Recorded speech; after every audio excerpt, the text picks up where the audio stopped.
नमस्कार जय श्रीराम मार हांडीशाल को आपण मान को बहुत बहुत स्वागत। आम ओडिया आम खाद्य बढ़िया आसतु आज बनइबा छतु तरकारी से पुणी देसी स्टाइल रे आसतु।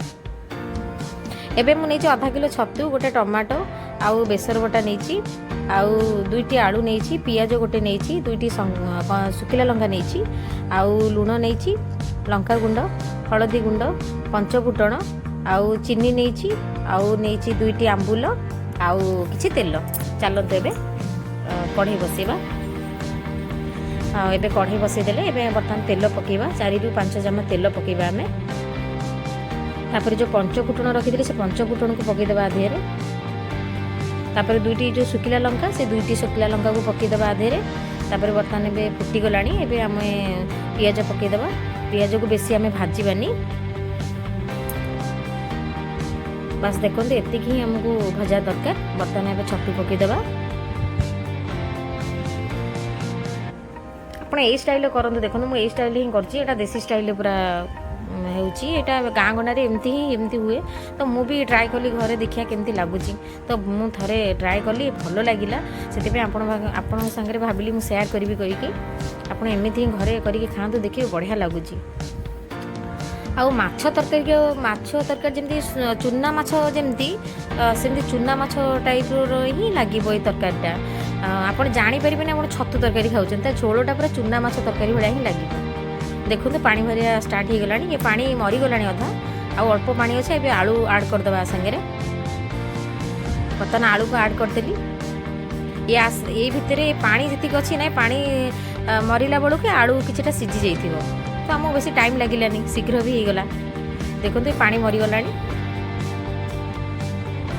एबे बर्तमान कौन करवा लंका गुंड हळदी गुंड आउ लुण आधे सब आड करदबा। प्लीज आपण माने करंतु आउ मते कमेंट माध्यम में जणांतु जणैले ही माने आउ किछि मो नुआ आइटम भी आपनको पई आउ किछि देखै परबी करिवि तो आपण माने लाइक प्लीज लाइक करेंगे शेयर करेंगे भी आपड़ आउ सब्सक्राइब करेंगे प्लीज आउ बहुत करने भी केते समय भी लगुच आपंकर गोटे लाइक और शेयर ही आम बहुत किसी देखु हो गला आपको भल भाव टे घाटी दबा टे बर्तमान आम कौन करवा ए टमाटो जो रखी थे से टमाटो को ऐड करदे सागे आपको टमाटा पकईकी गोटे 2 मिनट आम छाड़ीदे एमती देखो छाड़ीदबा। बर्तमान देखो भल भाव आगे घाटी देवा केते बढ़िया कलर भी आस भल बास्ना भी होउची। आउ बेसर बटा को आम 5 चामच बेसर बटा पकईदेवा। बर्तमान मुझे कौन करछि आधे कला सोरिष नहीं मु 2 चामच आउ नहीं धला सोरिष गोटे चामच नहीं आ गोटे छोट पियाजटे नहीं आउ जीरा पकईजी अदा रसुण एति पकई मु बाटीची ताको कला सोरिष धला सोरिष को आम जो मिक्स करके बाटिके करूचे ताले बहुत ही तार फ्लेवर अलग दूची बढ़िया लगुच।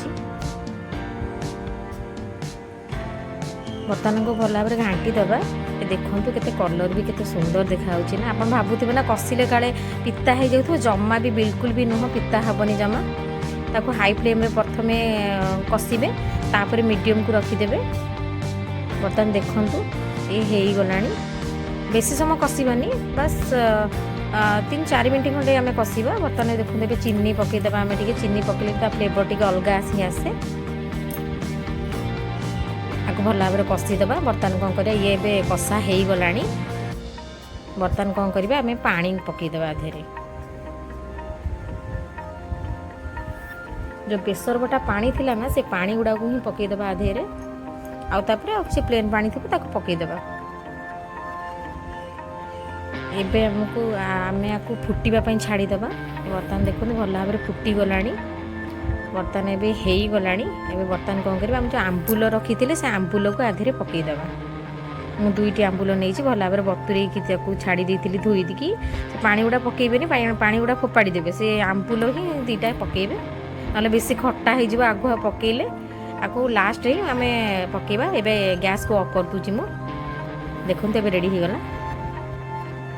देखो ये रेडी हो गला आमर देसी स्टाइल छतु बेसर तरकारी केमिति हेछि कमेंट माध्यम जनइबे। रहुछि नमस्कार जय श्री राम।